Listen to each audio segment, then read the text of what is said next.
I picked up a Smok Nord recently and I quite like this. It's very compact with decent battery life, but I did quite quickly notice that there were some problems. And that is fluid build-up on the battery contacts, and it gets quite a lot during the day. First thing I expected was that there was a problem with the plug on the side, then that was leaking, or the coil, and in this case I didn't see any issues at all with those areas, but do check them just to make sure.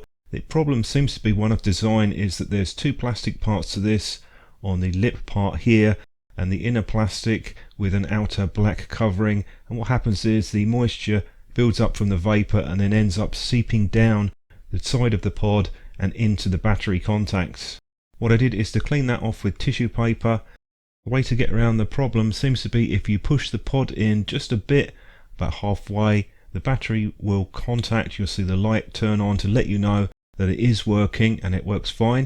Those few millimeters around the side seem to allow a lot of the vapor to escape instead of going straight into the battery compartment and hitting the contacts. So I was getting quite a lot of build up on this during the day, and obviously over time that could cause a problem. Even partly pushed in, it does stay in place, it doesn't fall out, but I would like to see the manufacturer address this issue, perhaps with a redesigned pod with a single piece rather than two pieces of plastic on the mouthpiece. Anyway, let me know if that's fixed the problem for you, or if you've got any other hints and tips with the Smok Nord, and thanks for watching.